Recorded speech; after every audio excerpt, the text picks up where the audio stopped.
Instructions to the patient are given for the insertion and removal of the headgear and wear time. If you plan to distalize teeth, then you must ask for 18 to 24 hours of wear. The POS system does not expect that kind of patient cooperation on a routine basis, so we do not use headgear for the expected purpose of tooth distalization. So what do we use extraoral force for then? The primary use of extraoral force in the POS system is for restraint of maxillary growth to correct Class II dental relationships. Mandibular growth is left unrestrained as the maxillary growth is restrained, leading to a net reduction in Class II relationships. This procedure only requires 10 to 14 hours of wear by the patient. Our instructions are to wear the headgear when they get home from school and throughout the sleeping hours unless a friend is at their house or they are asked over to another friend's house. This policy saves any social embarrassment and allows for any parental supervision on the wear time. Be careful not to expect too quick of results, since growth is a primary moving force, which requires time. My personal disappointment in headgear results was also due to too much of an expectation in time of treatment to results. Allow 12 to 18 months for most cases. Growth, if unrestrained, will show downward and forward vectors. Overlaying progressive cephalometric tracings will show the maxillary molar position change downward and forward a significant amount in growing children.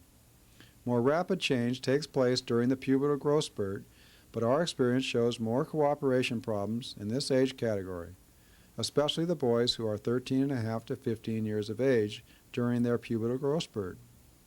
A cervical headgear will provide a force on the upper first molar and thus the maxilla in a downward and back direction, since the neck strap is below the occlusal plane but behind the molar. The posterior vector of force will counter the anterior vector of the growth, and the vertical vector of force downward will accentuate the downward or vertical vector of growth that would be seen naturally. Thus, with cervical pull headgear, it should be used only in those cases that bite opening is desired, or at least not contraindicated. Skeletal open bite, defined as a Frankfurt mandibular plane angle of 28 degrees or above, would definitely not be a candidate for further bite opening. To use a cervical pull headgear, you must have a case with a Frankfurt mandibular plane angle of less than 28 degrees, and preferably a dental deep bite in the anterior as well. Many feel that maxillary growth takes place in a suture called the spheno-occipital synchondrosis, shown here in the diagram. The cervical pull extraoral force may cause sliding of the plates between the maxilla and the cranial base, resulting in maxillary distalization. In fact, we have observed clinically a significantly larger Class II correction with cervical pull than with high pull headgear. The force of the high pull or occipital pull is superior and posterior, exactly opposite to the down and forward growth vectors. An overlay ceph over a 2-year period with growth unrestrained would show the first molar moving downward and forward. The same patient with occipital pull headgear would show the first molar in the same position as the start. The net result would be bite closure and Class II correction as the mandible grows unimpeded. With high pull headgear, the Class II correction is less, possibly because there is no sliding of the plates as in cervical pull, that the forces are directed against the spheno-occipital suture.